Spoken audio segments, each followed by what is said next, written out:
Welcome. আজকে আমি তোমাদের শেখাবো নাউন কোথায় বসে।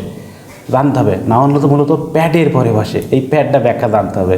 পিতি কী বোঝাচ্ছে দেখো, পিতি প্রিপোজিশন, পিতি পসেসিভ এক কথায়।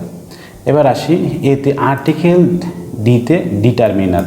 এখন এই ডিটারমিনার, আর্টিকেল, প্রিপোজিশন এইগুলো তোমাকে জানতে হবে। দেখো দেখো একটু আসি তোমাকে। আর্টিকেল এ আন দিকে আর্টিকেল বলে। দেখো determiner demonstrative pronoun. Demonstrative pronoun কি দিস, দ্যাট, দিস, দোস, এই যে এইগুলো কিন্তু সবে হচ্ছে ডিমনস্ট্রেটিভ প্রোনাউন। এইগুলো কিন্তু তোমাকে ওই ডিটারমিনার হিসেবে ধরা হয়, মানে ডিটারমিনার লিস্ট বলা হয় এক কথায়। তারপরে পসেসিভ প্রোনাউন কোনগুলো যে বললাম না, মি, আওয়ার, ইওর, হিজ, হার, ইট, দেয়ার, এইগুলো কিন্তু সবে হচ্ছে পসেসিভ প্রোনাউন। যা কথায় পার্সোনাল প্রোনাউনের ক্লাস, মানে পার্সোনাল যে ক্লাসটা যারা দেখো না, ভিডিওর আই বাটনের লিঙ্কটা দিয়ে আসলে তাহলে তোমরা আরও বুঝে ফেলবা। এবার দেখো সাম, এই যে quantifier number of, some, any, এই যেগুলো দিয়েছি না, এইগুলোর পরে যখন একটা ওয়ার্ড থাকবে সেটা সব নাউন। একটু দেখাই দিয়েছি পরে প্র্যাকটিক্যালে। দেখো এই যে প্যাড আছে না, প্যাডের পরে একটা ওয়ার্ড থাকলে নাউন। কেমন দেখাই দিয়েছি দেখো, এই যে একটু ভালো করে দেখো। He is a student. আমি তোমাকে বললাম যে এই সেন্টেন্সে নাউন চিহ্নিত করো, তুমি কীভাবে করবা?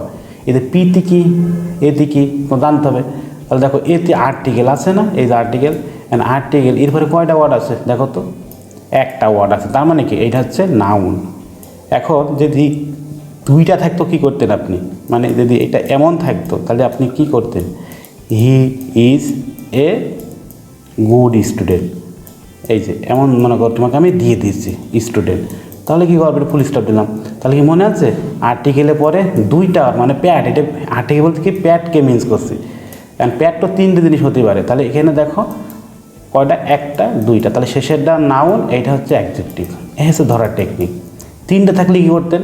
তিনটা থাকে তাহলে এই 3 নাম্বার আমি ধরতাম হচ্ছে অ্যাডভার্ব। এই হচ্ছে সিস্টেম। আশা করি বুঝতে পেরেছো, আর লাগবে না আমার মনে হয় ব্যাখ্যা। এইটা দেখো ভালো করে শিখবা। এখন তোমাকে কিন্তু আমি এখান থেকে কীভাবে আসবে দেখাই। এরকম একটা সেন্টেন্স দিয়ে দেবো তোমাকে, দিয়ে বলবো এখান থেকে তুমি নাউন চিহ্নিত করো। তুমি কীভাবে নাউন চিহ্নিত করবা?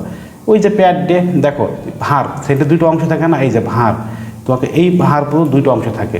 এই সাইডে একটা সাইড, এইটা কিন্তু একটা সাইড। এখন এখান থেকে তোমার নাউন চিহ্নিত করো।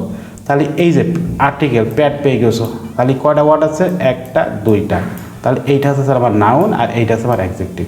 এবার এখানে এসে তুমি এটা তুমি যেতে পারবো না কিন্তু ওই সাইডে। তাহলে এইটা হচ্ছে আমার নাউন, এটা তোমার অ্যাডজেক্টিভ। এই যে এবার আমি তোমার প্রিপোজিশন মনে আছে, প্যাড প্রিপোজিশন, এই যে এখন ধরতে হবে এখানে কি, এই যে এখানে আমার এইটা কিন্তু চলে আসতেছে, কিন্তু এটা কি নাউন, এটা আমার অ্যাডজেক্টিভ কাজ করতেছে। এইভাবে তোমাকে ধরতে হবে, কিন্তু তুমি প্যাড টু প্যাড হিসাব করতে হবে, মনে রাখবা। কিন্তু দেখো এখানে প্রিপোজিশন আছে না, এখানে আর্টিকেল আছে দেখো, আর এই জায়গায় তুমি কীভাবে হিসাব করবা? Preposition to preposition, pad to pad হিসাব করতে পারো। এই যে অফ আছে, কিন্তু তুমি কিন্তু যখন তোমাকে বলবো এই সেন্টেন্সটা তুমি চিহ্নিত করো, তাহলে তুমি কিন্তু চলে আসো আর্টিকেল পরে। এখন আর্টিকেল কয়টা ওয়ার্ড, তুমি কি এইগুলো গোনা শুরু করবা? একটা, দুইটা, তিনটা, চারটা, এমন না। কিন্তু তুমি যখন এইভাবে হিসাব করতো আর্টিকেল পরে কয়টা আছে, যখন এরপরে মনে করো কোনো একটা ওদের চিহ্ন পেয়ে গিয়েছো, অফ, এটা প্রিপোজিশন, এটা প্যাডের অংশ, তাহলে তুমি ওইগুলো জানতে পারবা না। মানে তোমাকে এই যে প্যাড আছে না, PAD, প্যাড, এই যে প্যাড টু প্যাড হিসাব তোমার করতে হবে, প্যাড টু প্যাড। তুমি যখন এখানে এই প্যাডের ভিতরে যত ওয়ার্ড থাকবে তুমি সেটা চিহ্নিত করতে পারবে, কিন্তু প্যাডের ওই সাইডে জানতে পারবা না। যেমন দেখো এখানে তোমাকে বলি, এই যে আর একটা তোমাকে দেখাই, একটু দেখো, খুব ভালো করে দেখবা। এই যে এখানে দেখো, এখানে টু আছে না, টু অ্যাসিড, দেখো দিস, তুমি ওগুলো জানতে পারবা না। কিন্তু দেখো অফ, তুমি কিন্তু ওই সাইডে জানতে পারবা না, এই যে এই সাইডে জানতে পারবা না, মানে তোমার এখান থেকে হিসাব করতে হবে। তারপর দেখো আরও আছে অনেক, দেখো এই ধরনের অনেক ওয়ার্ড থাকবে।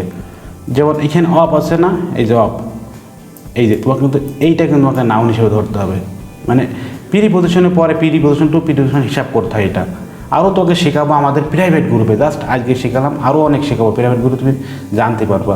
তাহলে দেখতে পারতেছো কীভাবে কি হিসাব করতেছি এখানে, তাই না? তাহলে আমাদের এই যে আর্টিকেল, এখানে দেখো তোমাকে বললাম এখানে চিহ্নিত করে দাও, তুমি কীভাবে চিনবা? তাহলে দেখো এখানে বোঝো, তুমি কীভাবে বুঝবা? তাহলে এই যে মা আছে না, মা, এটা কি ওই যে প্যাডে ব্যবহার, তাহলে এইটা হচ্ছে নাউন, মনে রাখবা কিন্তু এইভাবে। তাহলে আশা করি বুঝতে পেরেছো। আর মনে রাখবা আর্টিকেল প্লাস প্রিপোজিশনের মাঝে যদি একটা ওয়ার্ড থাকে সেইটা হচ্ছে নাউন হয়, এইটা মনে রাখবা বেসিক ক্লাসে। যেমন এই যে দেখো আর্টিকেল আর এই যে প্রিপোজিশন, এর মাঝখানে একটা ওয়ার্ড, এটা হচ্ছে নাউন। এইভাবে তোমাকে কিন্তু মনে রাখতে হবে কিন্তু। আশা করি বুঝতে পেরেছো। তাহলে আমাদের নাউন কোথায় কোথায় বসে আমরা বুঝলাম, কিন্তু নাউন সাবজেক্টেও বসে এবং প্যাডের পরে, এই যে প্যাড, এই প্যাড তোমাকে ব্যাখ্যা বুঝতে হবে কিন্তু, এই যে প্যাডের ব্যাখ্যা। আর এখানে শর্টকাট ডিস কি, প্যাডের পরে একটা ওয়ার্ড থাকলে নাউন, দুইটা থাকলে এই যে শেষেরটা নাউন অ্যাডজেক্টিভ, তিনটা থাকলে কী হবে, এটা নাউন অ্যাডজেক্টিভ অ্যাডভার্ব, এই যে এগুলো তোমাকে বুঝে নিতে হবে কিন্তু, এগুলো বেসিক ক্লাস কিন্তু এগুলো লাগবে কিন্তু আমাকে। তার মানে কোনগুলোই যে এইগুলো কথা বলতেছি আমি সব, এই যে এইগুলো।